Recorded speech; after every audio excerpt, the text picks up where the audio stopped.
नमस्ते। कभी सोचा है हमारी थाली का खाना ये आता कहाँ से है? दरअसल ये भारत की खेती की एक बहुत ही कह सकते हैं खूबसूरत लय का हिस्सा है। एक ऐसा सिस्टम जो पूरे देश को चलाता है। तो चलिए आज इसी लय को, इसी रिदम को समझते हैं। ये बात बिल्कुल सही है कि खेती सिर्फ खेती नहीं बल्कि पूरी इकोनॉमी की रीढ़ है। सोचे जरा, ये वो बुनियाद है जिस पर हमारी पूरी अर्थव्यवस्था खड़ी है। इसका काम सिर्फ हमारे लिए अनाज उगाना भर नहीं है, बल्कि ये उन तमाम इंडस्ट्रीज को रॉ मटेरियल भी देती है जिनसे हमारी रोजमर्रा की जिंदगी चलती है।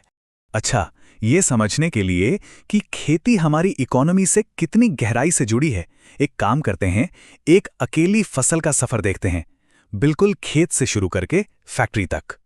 तो ये है कपास की कहानी। देखिए, एक किसान दक्कन की काली मिट्टी में कपास उगाता है। फिर वो कच्चा कपास जाता है एक टेक्सटाइल मिल में, जहां उससे कपड़ा बनता है, और आखिर में एक तैयार शर्ट शहर के बाजार में बिकती है। देखा, एक छोटा सा बीज कैसे एक पूरी इकोनॉमिक चेन को चला रहा है। किसान से लेकर मिल मजदूर और दुकानदार तक सबको काम मिल रहा है। ये एक परफेक्ट एग्जाम्पल है कि कैसे खेती इकोनॉमी को आगे बढ़ाती है।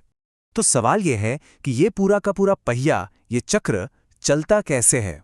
इसका जवाब है भारत की अपनी एक खेती की घड़ी। जी हां, एक एग्रीकल्चरल क्लॉक। इसमें है 3 अलग अलग मौसम जो ये तय करते हैं कि क्या उगेगा, कहां उगेगा और कब उगेगा। और ये जो क्रॉपिंग पैटर्न है ना, ये कोई रैंडम चीज नहीं है। ये तो प्रकृति के साथ एक गजब का तालमेल है। एक ऐसा तालमेल जिसकी धुन मॉनसून तय करता है। भारत के किसान वो सिर्फ खेती नहीं करते, वो मौसम का मिजाज पढ़ना जानते हैं और उसी हिसाब से जमीन से जिंदगी उगाते हैं। इस टेबल पर एक नजर डालिए, पूरी कहानी साफ हो जाती है। एक तरफ खरीफ है जिसकी बुआई मानसून के शुरू होते ही हो जाती है।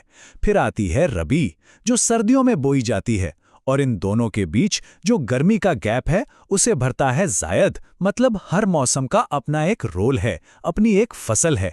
चलिए एक एक करके इन तीनों को और करीब से जानते हैं। तो सबसे पहले बात करते हैं खरीफ की।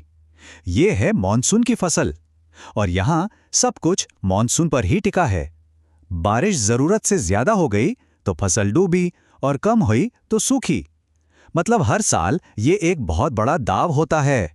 सीधी सी बात है, इन फसलों को पानी बहुत चाहिए, और इसीलिए जैसे ही मॉनसून की पहली बारिश होती है, इनकी बुआई शुरू हो जाती है ताकि बारिश का पूरा पूरा फायदा उठाया जा सके। और खरीफ की फसलों की लिस्ट देखिए जरा, कितनी वैरायटी है इसमें। धान यानी चावल, जो हमारे देश के एक बहुत बड़े हिस्से का मेन फूड है, वो भी खरीफ है। और कपास, जिससे कपड़ा बनता है, वो भी खरीफ। मतलब खाने से लेकर पहनने तक सब कुछ। जरा चावल और कपास को ही देख लीजिए। दोनों खरीफ की फसलें हैं, लेकिन जरूरतें कितनी अलग हैं। चावल को चाहिए खूब सारा पानी, गर्मी और नमी। ये उत्तर और उत्तर पूर्वी भारत के मैदानों में होता है। वहीं दूसरी तरफ है कपास, जिसे सफेद सोना भी कहते हैं। इसको चाहिए हल्की बारिश और अच्छी धूप, और ये दक्कन के पठार की काली मिट्टी में खूब फलता फूलता है। यही है खरीफ की डाइवर्सिटी। तो मॉनसून गया और सर्दियां आईं, और इसके साथ ही हमारी खेती की घड़ी की सुई घूम जाती है रबी के मौसम की तरफ। अब रबी की फसलों को उगने के लिए चाहिए ठंडा मौसम, लेकिन कटाई के वक्त इनको तेज धूप की जरूरत पड़ती है।